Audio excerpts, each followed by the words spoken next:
Got a little bit interrupted there with a phone call that just came in. Um, so while I've still got the space before they destroy it all and put shelving up, I just thought I'd try and get a second video done because I'm not exactly sure what my rota is for the next set of film days. Anyway, I thought we would do a technical video because in film and production you don't tend to see guns that go faulty in close up, and I think that's a bit of a shame, to be honest. And we can easily demonstrate this with our trusty 1911. Nothing in the magwell, nothing in the chamber. So the scene would be that the operator rushes in, brings the gun out, bap, bap, bap, bap, bap, and then the gun goes faulty one way or another. And what we're going to do is demonstrate a stovepipe. So gun comes out, can't shoot like this. Now we can shoot it. The gun fires, and what we'll do is we'll get a round that is partially ejected. You know, this is something that's was quite common with older guns or badly manufactured ammunition. This fault would develop, and now you have the good guy trying to make peace with the bad guy, who's probably still really angry at being shot at. And what do? The presumption of the fault is, well, it's all jammed up.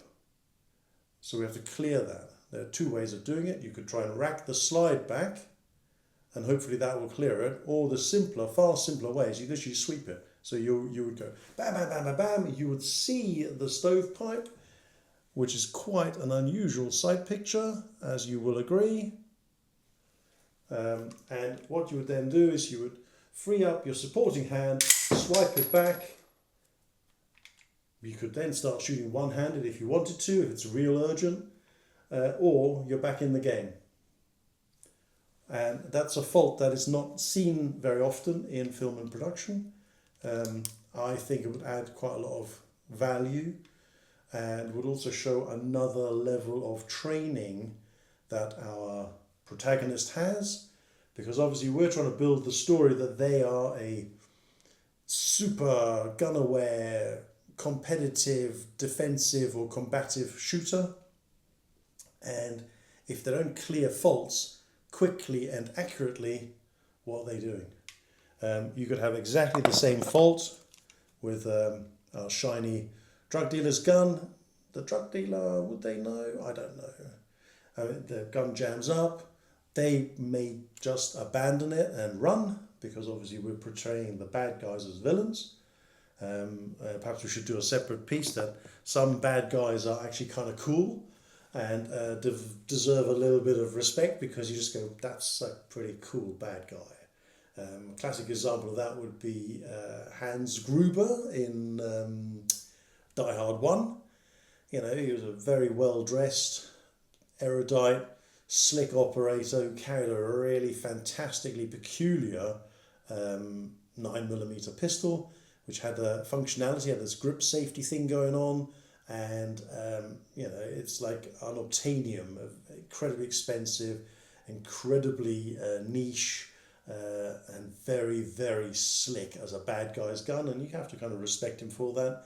But I hope that showing some simple faults, and there can be variations of this, which you could use in production, would fill out another void, another little gap that sometimes exists, and gives the DOP or director another avenue to open up to use the prop device of the handgun, of the firearm in production. I mean, you could create another fault with a carbine, a rifle, where the thing jams up and there is a specific clearance drill that has to be done, and we tend to teach the actors that we have on ticket, you know, the different bits and pieces for the different scenes.